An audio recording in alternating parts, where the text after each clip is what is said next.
হয়, মই ভবানীপুৰ সৰভোগ সমষ্টিৰ বিধায়ক নিৰ্বাচিত হোৱাৰ পিছতে মই সিদ্ধান্ত গ্ৰহণ কৰিছিলোঁ প্ৰতিটো পৌৰসভাত আৰু প্ৰতিটো পঞ্চায়তত একোখনকৈ সভা কৰি ৰাইজৰ লগত মত বিনিময় কৰি তাতনো অগ্ৰাধিকাৰ ভিত্তিত কিসমূহ কাম কৰিবলগীয়া আছে তাৰে বুজ ল'ম।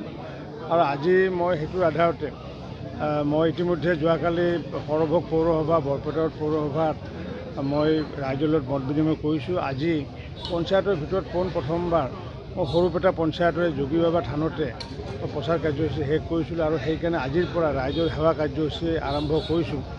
আৰু ইয়াতে আমি সকলো ৰাইজক এই পঞ্চায়তৰ ৰাইজক একত্ৰিত কৰিম। এই আগন্তুক দিনত ইয়াৰে মূল সমস্যা, বিশেষকৈ আমাৰ আঞ্চলিক সমস্যাৰ ভিতৰত কেইবাটাও সমস্যা আছে। তাৰ ভিতৰত আমাৰ মিলন মন্দিৰটো ৰাইজে বহু বছৰ আগৰ পৰা ইয়াতে নিৰ্মাণ কাৰ্য চলাই আছিল, যদিও বিজ্ঞানসন্মত সেইটো হোৱা নাছিলে, যাৰ কাৰণে আজি ৰাজহুৱাভাৱে আমি এটা আহ্বান জনাইছোঁ যে সেইটো যাতে সোনকালে ভাঙি দি পেলাই নতুনকৈ আমি নিৰ্মাণ কৰিব পাৰোঁ। তাৰ কাৰণে ইতিমধ্যে আমি ৰাইজৰ আজি আলাপ কৰিছোঁ আৰু মিলন মন্দিৰ পৰিচালনা সমিতিয়ে এই বিষয় লৈ পেলাই অতি শীঘ্ৰে তেওঁলোকে সিদ্ধান্ত গ্ৰহণ কৰিব। মূলগতভাৱে তেওঁলোকে এইটোৱে কৈছোঁ যে ভাঙি দিয়া দায়িত্ব তেওঁলোকৰ, বনাই দিয়া দায়িত্ব মোৰ। মিলন মন্দিৰ গড়কাপ্তানি বিভাগৰ প্ৰথম ফাণ্ড আহিব, সেই ফাণ্ডেৰে আমি ইয়াতে এটা IB পৰিদৰ্শন বাংলা আমি গড়কাপ্তানি বিভাগৰ নিৰ্মাণ কৰিম।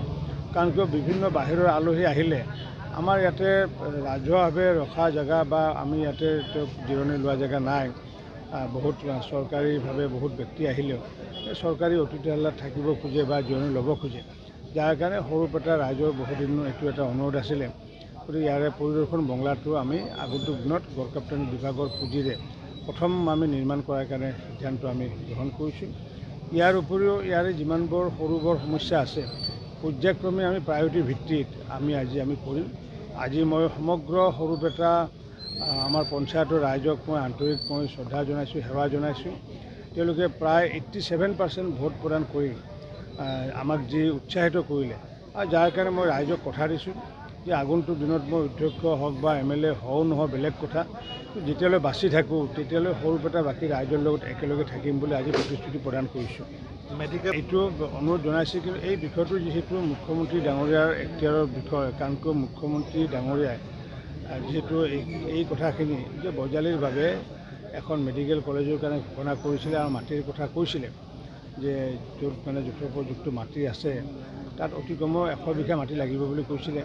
গতিকে এই বিষয়টো যিহেতু এতিয়া আমাৰ সমষ্টি দুখন, গতিকে আমাৰ যিহেতু বজালি আমাৰ সমষ্টিও আছে, এইপিনে ভবানীপুৰ সৰভোগ সমষ্টি, গতিকে এই বিষয়টো লৈ পেলাই সিদ্ধান্ত গ্ৰহণ কৰিব মাননীয় মুখ্যমন্ত্ৰী ডাঙৰীয়াই গ্ৰহণ কৰিব।